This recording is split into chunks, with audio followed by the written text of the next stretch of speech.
សួស្តីបងប្អូនទាំងគ្នាដែលកំពុងទស្សនាវីដេអូរបស់ខ្ញុំនេះខ្ញុំមានសំណួរមួយចង់សួរថាតើបងប្អូនទាំងអស់គ្នាបានស្គាល់ឈ្មោះវីរុក្ខជាតិមួយប្រភេទនេះអត់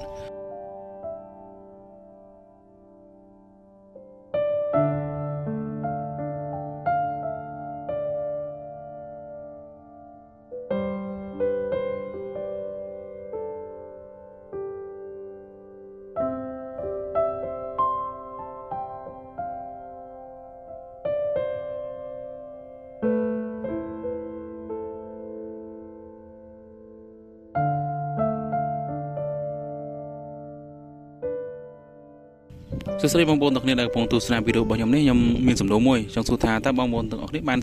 ស្គាល់ឈ្មោះវីរុក្ខជាតិមួយប្រភេទនេះអត់សម្រាប់ខ្ញុំនិយាយមែនតើដោយសារខ្ញុំក៏ជាអ្នកនៅខេត្តនៅស្រុកស្រែដែរ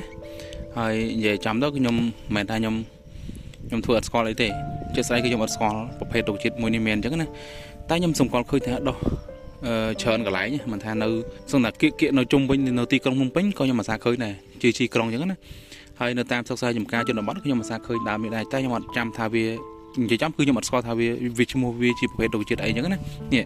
ដើមមួយនេះអញ្ចឹងបើសិនជាបងប្អូនបានឃើញវីដេអូនេះហើយបងប្អូនបានស្គាល់អំពីរុក្ខជាតិមួយនេះបងប្អូនអាចធ្វើការខមមិនប្រាប់ខ្ញុំផងដោយសារខ្ញុំអត់ស្គាល់មែនទែនហើយខ្ញុំក៏បានធ្លាប់សួរគេច្រើនណាស់គេអត់ស្គាល់ដែរអញ្ចឹងណាហើយខ្ញុំមិនដឹងថាវាមានអត្ថប្រយោជន៍អីខ្លះដែរទេមិនដឹងថាវាមានអត្ថប្រយោជន៍សម្រាប់ប្រើទៅតាមខ្មែរតាមអីអញ្ចឹងខ្ញុំមិនដឹងទេអញ្ចឹងខ្ញុំក៏មានចម្ងល់ច្រើនហើយដែលខ្ញុំមិនសាឃើញវាហើយវាដោះ